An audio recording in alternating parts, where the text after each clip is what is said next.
नमस्कार सभी को।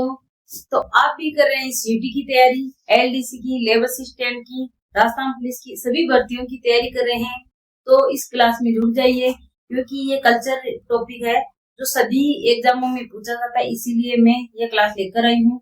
आज का हमारा लोक देवता रहेगा पाबू जी। पाबू जी के बारे में हम चर्चा करेंगे। पाबू जी का जन्म कब हुआ था?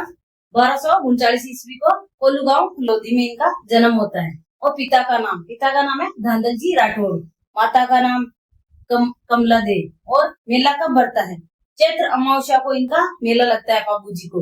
और मोस्ट इम्पोर्टेंट है क्योंकि ये हर बार एग्जामों में आता है, प्रतिवर्ष लगता है चैत्र अमावस्या को, याद रखना। एक ये मेला है जो चैत्र अमावस्या में लगता है। और पाबू जी को लक्ष्मण का अवतार भी माना जाता है। मोस्ट इम्पोर्टेंट है, पूछा जाता है एग्जाम में, हर बार आया हुआ क्वेश्चन, इसीलिए ये लेकर आई हूँ। और ऊंटों का देवता, गोरक्षक देवता, हाड़फाड़ आदि उपनामों से इन्हें जाना जाता है पाबू जी को। और पाबू जी की पत्नी का नाम क्या है? सुप्यादे या फुलमदे। क्या नाम है? सुप्यादे या फुलमदे। और जिंदराव खिंची से लड़ते समय इन्होंने चौथे फेरे में उड़कर और देवलचारणी की गायों को छुड़वाने के लिए गए थे। तब देचू गांव लोधी में इनकी मृत्यु हुई थी, इसीलिए ये वीरगति को प्राप्त हुए थे। ये इनका मोस्ट इम्पोर्टेंट है। पूछा जाता है कि वह उनकी शादी चौथे फेरे में उठकर गया था, इसीलिए ये अपने बहनों से युद्ध किया था। और वो देवचारणी थी, जिससे ये क्या वचन लिया था कि मैं तुम्हारी घोड़ी को लेकर जाऊंगी, तभी बोला कि तुम्हें वचन दूंगी, तुम्हारी गायों की रक्षा करूंगी। इसीलिए ये चौथे फेरे में उठकर और युद्ध करने के लिए चला गया। उनकी घोड़ी का नाम है केसर कालमी। और मुस्लिम इन्हें पाबू पीर मानते हैं।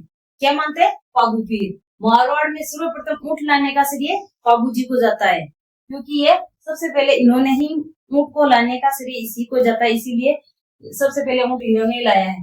पाबू जी की फड़ जो नायक आयड थोरी जाति द्वारा भोपाओं द्वारा इन्हें रावण हत्या के साथ वाद्य यंत्र के साथ बांधी जाती है। और चांदी की ये फड़ है पाबू जी की, जो प्रिय है।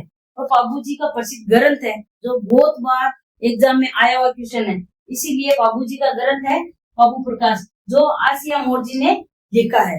ये बहुत बार पूछा जाता है कि पाबू प्रकाश किसने लिखा है, तो आसिया मोर्जी ने इसका लिखा है, इसका उच्चारण किया है।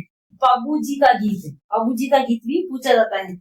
जो अब की बार आरएसए में आया हुआ है, एसआई में भी आया हुआ क्वेश्चन है, पाबू जी के पौवाड़े किस वाद्य यंत्र के साथ किया जाता है, तो माठ वाद्य यंत्र के साथ किया जाता है।